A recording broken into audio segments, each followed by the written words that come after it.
Good morning, students.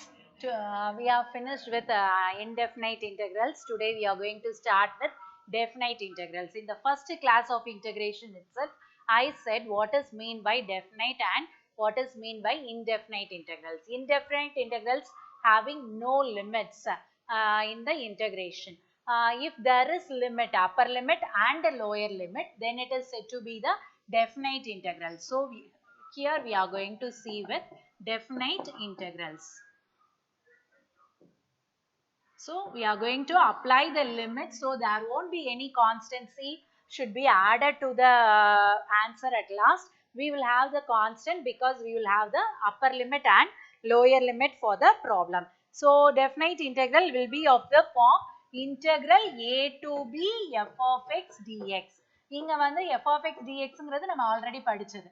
a to b f of xங்கிறது வந்து இந்த ஃபங்க்ஷனை நம்ம இன்டகிரேட் பண்ணணும் with respect to என்ன வேரியபிள் xங்கிற வேரியபிள்ல இன்டகிரேட் பண்ணணும். இதுல லிமிட் வந்து a to b அப்படின்னு ரீட் பண்ணணும். a to b அப்படின்னா லோயர் லிமிட் வந்து a, அப்பர் லிமிட் வந்து b. அப்ப இதை எப்படி நம்ம ஆன்சர் கண்டுபிடிப்போம் அப்படின்னா நம்ம வந்து இதை இன்டகிரேட் பண்ணோம்னா கேபிட்டல் f ஆஃப்னு சொல்லிக்கலாம். அப்ப capital f of b minus capital f of a. அதாவது நம்ம கண்டுபிடிச்சிருக்கிற அந்த இன்டகிரேஷன்ல ஃபர்ஸ்ட் அப்பர் லிமிட் அப்ளை பண்ணி xக்கு பதிலா and then lower limit apply பண்ணி subtract பண்ணணும். So if you get this, you will get the answer for the definite integrals for the given problems. So this is the thing we are going to see in the next exercise. So this is said to be the second fundamental theorem. So using second fundamental theorem அப்படின்னு கேட்டாலே நம்ம வந்து இந்த மாதிரி செய்யணும். Using fundamental theorem. Second fundamental theorem. Second fundamental theorem is this. Okay. So now we are going to move with exercise 2.8. So using second fundamental theorem, evaluate the following. That's the first question. Evaluate. Okay, evaluate the following. Let us move with the first problem that is given as integral 0 to 2, sorry it is 0 to 1 e power 2x. 0 to 1 e power 2x dx. சரியா? இப்ப நம்ம first எப்பவும் போல integration பண்ணணும். What is e power 2x integration? Differentiation ஆ இருந்தா multiply by 2, integration ஆ இருந்தா divided by 2. அப்ப e power 2x divided by 2 plus c போடாத நம்ம இப்ப லிமிட் அப்ளை பண்ண போறோம். லிமிட்னா 0 to 1 ன்னு சொல்லியாச்சு. So first வந்து என்ன பண்ணிரு, கான்ஸ்டன்ட்டை வெளில எடுத்துரு. அப்ப e power 2x, the limit is from 0 to 1. First எந்த லிமிட் அப்ளை பண்ணணும், அப்பர் லிமிட் அப்ளை பண்ணணும். ஸோ கான்ஸ்டன்ட் 1/2 வெளியில இருக்கட்டும். இப்போ அப்பர் லிமிட் அப்ளை பண்ணினா e பவர் 2ன்னு கிடைக்கும். ஏன்னா 2 into 1 first upper limit minus e power 2 into lower limit 0. Okay okay, now we are getting 1/2 into e power 2. What is e power 0 minus e power 0? You know that e power 0 value is 1. So this is nothing but 1/2 into e power 2 minus 1. So this is the answer. So இங்க constant c add பண்ணக்கூடாது, நம்ம limit apply பண்ணி தான் நம்ம answer கண்டுபிடிக்கணும். சரியா? So this is the final answer. Now let us go to next problem. Problem number 2. 0 to 1/4 root of 1 minus 4x dx. Root of 1 minus 4x dx. அப்ப இதை எப்படி எழுதிக்கலாம் first? 0 to 1/4 எப்பவுமே லிமிட்டை விட்டுறாதீங்க. இனிமேல் 1 minus 4x whole to the power 1/2 dx ன்னு எழுதிக்கலாம். இப்போ இதை இன்டகிரேட் பண்ண போறோம். இன்டகிரேட் பண்ணா பவர் என்ன ஆகும்? 1/2 plus 1 divided by 1/2 plus 1. ஆனா இங்க நமக்கு என்ன இருக்கு, xக்கு கோஎஃபிஷியன்ட் இருக்கு. சோ அத ஃபர்ஸ்ட் டிவைட் பண்ணோம். அப்ப x ஓட கோஎஃபிஷியன்ட் டிவைட் பண்ணினா -1/4. ஏனா -4 இருக்கறனால -1/4 போட்டுட்டேன். இப்போ வந்து 1 minus 4x whole to the power 1/2 plus 1 divided by 1/2 plus 1 ன்னு வரும் இல்லையா? சோ இப்போ லிமிட் என்ன, 0 to 1/4. இப்போ இத வந்து சிம்பிளிஃபை பண்ணலாம். அப்ப எப்படி சிம்பிளிஃபை பண்ணுவா, -1/4 1 minus 4x whole to the power 3/2 divided by 3/2 the limit is from 0 to 1 by 4. இப்போ இதை ரெசிப்ரோக்கலா வெளியில எடுத்துட்டு வந்துடலாம். அப்போ minus 1 by 4 into 2 by 3, the limit is from 1 minus 4x whole to the power 3 by 2 whole to 0 to 1 by 4. இப்போ நம்ம limit apply பண்ண போறோம். ஸோ இது என்னவாகும் minus 2 by 12 மாறிடும் வெளியில. உள்ள வந்து ஃபர்ஸ்ட் வந்து நம்ம அப்பர் லிமிட் அப்ளை பண்ணணும். அப்போ 1 minus 4 into 1 by 4 அப்ளை பண்ணணும். whole to the power 3 by 2 இது upper limit. Minus lower limit apply பண்ணினா 1 minus 4 into 0 அப்ளை பண்ணுவோம். whole to the power 3 by 2. So இப்போ நம்ம அப்பர் லிமிட்டும் லோயர் லிமிட்டும் அப்ளை பண்ணியாச்சு. இதை கேன்சல் பண்ணிட்டோம். 1 minus 1 என்னவாயிரும் 0 ஆயிரும். So 0 minus இது என்னவாகும் 1 ஆகும். Anything to the power of 0 it will become as 1. So 0 minus 1 ன்னு வருது. So இப்போ இதை வந்து minus into minus நமக்கு plus ஆ மாறிடும். So plus 2 by 12. So your answer is 1 by 6. Okay. So applying the upper limit and then lower limit after integration. Okay. Now let us go to the next problem. Problem number 3. 1 to 2 x dx divided by x square by 2. இது ஞாபகம் இருக்கா? இந்த method கீழே இருக்கிறதோட differentiation மேல இருக்கான்னு check பண்ணணும். அப்படி இருந்துச்சுன்னா நம்ம ஃபார்முலா அப்ளை பண்ணிருக்கோம். ஞாபகம் இருக்கா? f dash of x divided by f of x dx equal to log of f of x. log of f of x. So கீழே இருக்கிறதோட டிஃபரன்ஷியேஷன் மேல இருக்கணும்னா we have to multiply and divide by 2. ஏன்னா இதை differentiate பண்ணினா 2x வரும். அதனால ஒரு 2 ஆல நான் மல்டிப்ளை பண்ணி டிவைட் பண்ணிக்கிறேன். So 1 by 2 x dx divided by x square plus 1. இப்போ வந்து என்ன ஆகும்? இந்த 2 நான் உள்ள எடுத்துக்கிறேன். So 1 by 2 2x dx divided by x square plus 1. Limit வந்து அதே தான் 1 by 2. இப்போ இதை நம்ம எப்படி எழுதிக்கலாம்? 1 by 2 log of modulus of x square plus 1. The limit is from 1 to 2. இப்போ லிமிட் அப்ளை பண்ணலாம். 1 by 2 log முதல்ல 2 அப்ளை பண்றோம். 2 ஸ்கொயர் போட்டோம்னா it is 5. So log 5 minus log 2 ன்னு வரும். So this is 1 by 2. quotient rule படி எழுதலாம். அப்ப log 5 by 2 அப்படின்னு எழுதிக்கலாம். ஏன்னா நமக்கு தெரியும் quotient ruleனா மைனஸ்ல இருந்துச்சுன்னா அதை வந்து நம்ம quotient formல எழுதிக்கலாம். So this is the final answer. Now next problem. Problem number 4 homeworkல போட்டுக்கலாம். இதே மாதிரி தான். So you can do it in your homework. Now let us go to problem number 5. x e power x square dx. நான் முன்னாடி சொல்லிட்டேன், இந்த ஈக்கு வந்து பவர்ல ஒரு டேர்ம் இருந்துச்சுன்னா okay, power to the power இருந்துச்சு அப்படின்னாலே அதை வந்து நம்ம ஏதோ ஒரு டீன்ற ஒரு டேர்மா நம்ம கன்சிடர் பண்ணிக்கலாம். So first let us consider X square. Let T is equal to X square. அப்போ dt என்ன வரும்?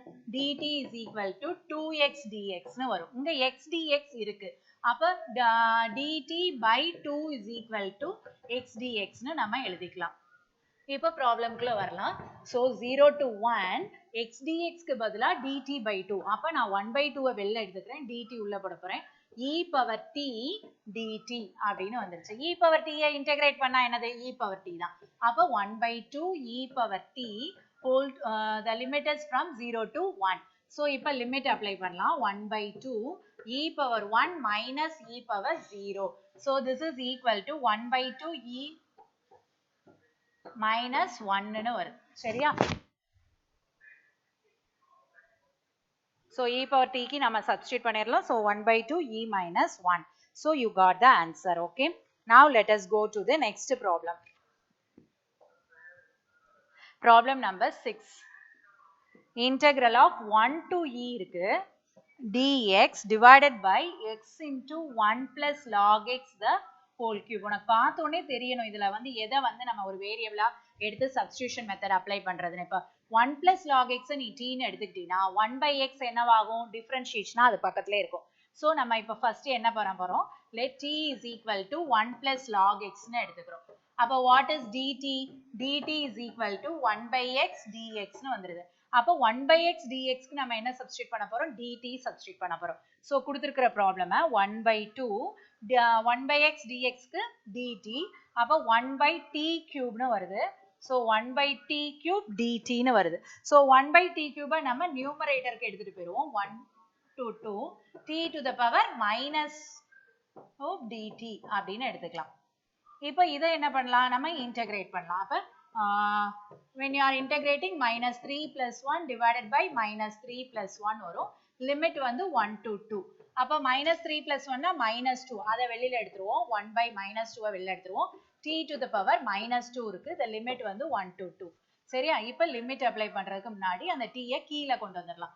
minus 1 by 2 1 by t square னு எழுதிட்டோம். 1 to 2. அப்போ minus 1 by 2 into 1 by 4 minus 1 இல்லையா? 1 by t square னா 2 square, that is 1 by 4. அடுத்தது 1 square போட்டினா 1 by 1. இப்போ இதுக்கு LCM எடுத்தோம்னா minus 1 by 2 minus 4 plus 1 னா minus 3 by 4 னு வரும். So your answer is 3 by 8. Minus into minus plus, denominator வந்து 2 into 4, it will become as 8. Okay. Now let us go to the next problem. Problem number 7.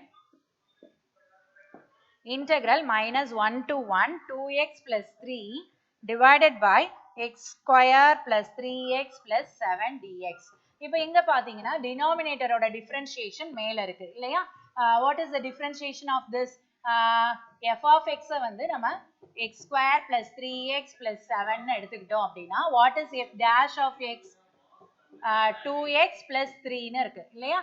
So அப்போ இந்த இதை நம்ம log formula use பண்ணி ரொம்ப ஈஸியா எழுதிடலாம். log of modulus of x square plus 3x plus 7. The limit is from minus 1 to 1. So இதுல limit application தான் நம்ம கவனமா செய்யணும். அப்ப log of first வந்து நம்ம upper limit apply பண்றோம். அப்ப 1 plus 3 plus 7 னு வருது. minus log of இப்ப lower limit apply பண்ண போறோம். அப்ப minus 1 whole square வந்து 1, minus 1 into 3 வந்து minus 3 plus 7 னு வருது. Okay. So this is equal to log of, what is this? 11 minus log of, what is this? 7 minus 3 4, 4 plus 1 5. So this can be written as log 11 by 5 using quotient rule. Log 11 by 5 using quotient rule. So இதுல வந்து ரொம்ப easy. Denominatorல இருக்கிறதோட differentiation மேல இருக்கிறனால let us write down the formula as log of this denominator, and then you can apply the upper limit and then lower limit, write down in the quotient rule. Okay, so this problem is over. Now let us go to problem number 8. Integral 0 to pi by 2 root of 1 plus cos x dx. இப்போ நம்ம இதை பார்த்தோன்னே உனக்கு தெரியணும், இந்த root of 1 plus cos x. அப்போ 1 plus cos xங்கிறதுக்கு நமக்கு எப்படி இன்டகிரேட் பண்றதுன்னு தெரியாது. So we have to use the formula cos 2x formulaல நம்ம இதை யூஸ் பண்ணலாம். அப்போ cos 2x ஓட formula என்னது? 2 cos square x minus 1ன்றது தான் cos 2x ஓட formula. அப்போ how can you write this? இதை வந்து half angle formulaவுக்கு நம்ம மாத்தணும் அப்படின்னா xங்கிறத divided by 2 போடலாம். அப்போ cos x is equal to 2 cos square x by 2 minus 1 னு எழுதிக்கலாம். சரியா? இந்த ஃபார்முலா வந்து நமக்கு தெரியும். இது half angle ஃபார்முலானா x should be divided by 2. அப்ப இதை divided by 2 பண்ணினா x வந்துரும். இதை divided by 2 போட்டுக்கோ. அடுத்தது இப்போ இந்த 1 இந்த சைடு கொண்டு வந்துட்டோம்னா 1 plus cos x னு வந்துரும். அப்ப is equal to 2 cos square x by 2. இப்போ நம்ம இந்த டேர்ம் கொண்டு போய் ப்ராப்ளம்க்குள்ள அப்ளை பண்ண போறோம். சரியா? So now let us write down the sum 0 to pi by 2 root of 1 plus cos x dx. இப்போ 1 plus cos x க்கு நம்ம என்ன அப்ளை பண்ணலாம்? 0 to pi by 2 root of 2 cos square x by 2 dx. இப்போ இதுல பாத்தீங்கன்னா cos square வந்து ரூட்டுக்குள்ள இருக்கிறனால அதை வெளியில எடுத்தோம்னா காசா மாறிடும். இதை ரூட் 2வா நம்ம வெளியில எடுத்துக்கலாம். ஸோ ரூட் 2வா நம்ம வெளியில எடுத்துட்டு 0 to pi by 2 root of cos squareன்னு போட்டீங்கன்னா cos x by 2ன்னு வந்துடும். cos x by 2 dx. இப்போ உனக்கு ஃபார்முலா தெரியும். root 2 cos x இன்டகிரேட் பண்ணோம்னா sin x by 2. x ஓட கோஎஃபிஷியன்ட் இங்க இருக்கு இல்லையா? So what is x coefficient? 1 by 2. அதை டிவைட் பண்ணணும் கட்டாயமா. So மறந்துடக்கூடாது, you have to divide this. இப்போ இந்த 1/2 நம்ம reciprocal இந்த பக்கம் எடுத்தோம்னா 2√2 இது மாறிக்கும். அப்ப sin x/2. The limit is from 0 to pi/2. இப்போ upper limit first apply பண்ணலாம். upper limit apply பண்ணினா sin pi/2 into 2 minus sin 0 அப்படின்னு ஒரு 0/2. சரியா? அப்ப √2 sin pi/4. What is the value for sin pi/4? 1/√2. Sin 0 value 0. So இப்போ இந்த √2 cancel ஆயிரும். So √2 cancel ஆயிடுச்சுன்னா answer will become as 2. Okay. Now let us go to the next problem. Problem number 9. It is very easiest one. You can take as two parts of 9th problem. X by x square minus 1 by x square னு நீ பிரிச்சுக்கிட்டு அதுக்கப்புறம் தனித்தனியா integrate பண்ணி limit apply பண்ணினா you will get the answer. So try with problem number 9 in your homework. So 4 and 9, 4th and 9th subdivisions are homework in this. Now let us go with second subdivision. Evaluate the following. Okay, evaluate the following. இதுல first question போலாம். First question பாத்தீனா 1 to 4 f of x dx. f of x ஓட value வந்து இங்க கொடுத்திருக்காங்க. ஒவ்வொரு லிமிட்டுக்கும் கொடுத்திருக்காங்க. இது நீ வந்து 10th ஸ்டாண்டர்ட்ல படிச்சிருப்ப. 4x plus 3, 1 less than equal to x less than equal to 2, 3x plus 5, 2 less than x less than or equal to 4. So இப்ப பாத்தீனா 1ல இருந்து 2 வரைக்கும் இத தான் நம்ம f of x ஆ எடுத்துக்கணும். 2க்கு மேல 4 வரைக்கும் this will be f of x.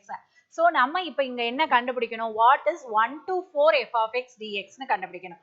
அப்ப இத நம்ம ரெண்டு லிமிட்டா நம்ம பிரிச்சுக்கணும். இப்ப பாரு 1 to 4 f of x dx is equal to, it is a very easiest problem and also this is very important question.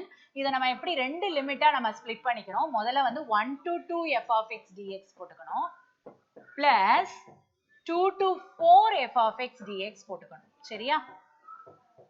அப்ப 1 to 2க்கு f of x என்னவா இருக்கு? 1 to 2க்கு f of x வந்து 4x plus 3 ஆ இருக்கு. 4x plus 3 dx. 2 to 4க்கு என்ன f of x value வருது? 3x plus 5 வருது. So இப்ப இத தனித்தனியா நம்ம integrate பண்ணி limit apply பண்ணி we are going to find out the answer. Okay. So first இதுக்கு பாத்தீனா இத நம்ம இது பண்ணோம்னா 4x square by 2. ஏனா x ஐ integrate பண்ணா x square by 2 plus constant integrate பண்ணா பக்கத்துல x போடணும். லிமிட் வந்து 1 to 2. சரியா? இதை நம்ம கேன்சல் பண்ணிக்கலாம். plus இப்ப இதுக்கு வந்து அதே மாதிரி தான் x ஐ integrate பண்ணினா 3x square by 2 plus இது கான்ஸ்டன்ட்னா 5x. limit is from 2 to 4. சரியா? இப்ப நம்ம limit apply பண்ண போறோம். So let us apply the limit. இப்ப லிமிட் வந்து ஃபர்ஸ்ட் பாத்தீனா upper limit apply பண்ணோம். அப்ப 2 into 4 plus 3 into 2, lower limit apply பண்ணா minus. அப்ப minus 2 into 1 minus 3 into 1. அடுத்தது இங்க upper limit apply பண்ண போறோம். 3 into 4 square is 16. 16 by 2 plus 5 into 4 minus 3 into 4 by 2 plus 5 into 2. Okay. Now you can cancel the terms if possible. Okay. Now you can write down the answer as 8 plus 6 minus 2 minus 3 plus 24 plus 20 minus 6 plus 10.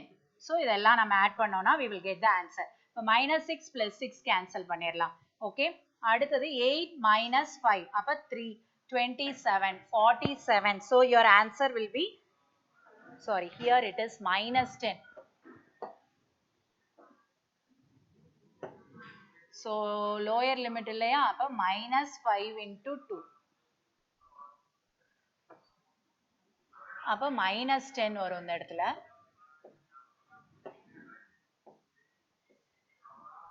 So minus 10. அப்ப minus 10 plus 10, 34, 37. So your answer is 37 for the first problem. இதே மாதிரி தான் அடுத்தடுத்த sums இருக்கு. So let us do one more question. You can try with the other question. So இப்போ நம்ம வந்து problem number 2 போடுவோம். சரியா? So problem number 2 integral 1 to 2 f of x dx. இதுல f of x என்னன்னு கொடுத்திருக்காங்க அப்படின்னு பார்த்தீங்கன்னா f of x is equal to 3 minus 2x minus x square. எதுக்குன்னா x less than or equal to 1க்கு. அடுத்தது x square plus 2x minus 3 எதுக்குன்னா 1ல இருந்து 2 வரைக்கும் அப்படின்னு கொடுத்திருக்காங்க. இங்க ஈக்குவல் கிடையாது, எங்கேயாவது ஒரு இடத்துல தான் ஈக்குவல் வரணும். ஸோ இங்க ஈக்குவல் கிடையாது. This is x. Okay. So now we need to split the integral. Okay. How to split the integral? This is x square. 1 to 2 னு கொடுத்திருக்கு. அப்ப எப்படி இன்டெக்ரலை நம்ம ஸ்ப்ளிட் பண்ணிக்க போறோம்? 0 to 2. Sorry, it is 0 to 2. இந்த problem is 0 to 2. அப்ப 0ல இருந்து 1 வரைக்கும் ஒரு f of xம், அடுத்து 1ல இருந்து 2 வரைக்கும் ஒரு f of xம் நம்ம எழுதிக்க போறோம். So 0 to 1 f of x dx plus 1 to 2 f of x dx. Okay. So two values. Now let us substitute. 0 to 1. 0 to 1 na first value நம்ம எடுத்துக்க போறோம். 3 minus 2x minus x square dx. இதை integrate பண்ணி upper limit lower limit apply பண்ணணும். அடுத்தது இதுக்கு வந்து 1 to 2, second இது என்னது x square plus 2x minus 3 dx. So first integrate பண்ணலாம். So integration is 3x, constant இருந்தாலே x போட்டுரு, minus 2x square by 2 minus x cube by 3. The limit is from 0 to 1. இதில் இந்த 2 cancel பண்ணிடலாம். Plus x cube by 3 plus 2x square by 2 minus 3x. Limit is from 1 to 2. இங்கேயும் 2 cancel பண்ணிடலாம். சரியா? இப்போ நம்ம upper limit apply பண்ணுவோம். 3 into 1 minus 1 minus 1 by 3. Lower limit apply பண்ணா எல்லாமே 0 தான், அதனால 0 போட்டுடலாம். இப்போ இங்க upper limit 2 cube is 8, 8 by 3 plus 4 minus 6. இப்போ எல்லாமே நெகட்டிவ் சைனுக்கு நம்ம மாத்தணும், 1 apply பண்ணணும். minus 1 by 3 minus 1 minus into minus plus 3 ஆ மாறிடும். சரியா? Now it is 3 minus 1 plus 4 minus 6 minus 1 plus 3 minus 1 by 3 plus 8 by 3 minus 1 by 3. சரியா? So now 2, 6 minus 6, 0. This is 2. So 2. Minus 1 minus 1 minus 2 by 3. Minus 2 by 3 plus 8 by 3. அப்ப 6 by 3. அப்ப 2 plus 6 by 3. 6 by 3 is 2. அப்ப 2 plus 2 is equal to 4. So your answer is 4 here. Okay. Now let us go to problem 3. இதில் homework போட்டுக்கோ. Problem number 4 போலாம். f of x is equal to cx 0 less than x less than 1, 0 otherwise. Okay, 0 otherwise.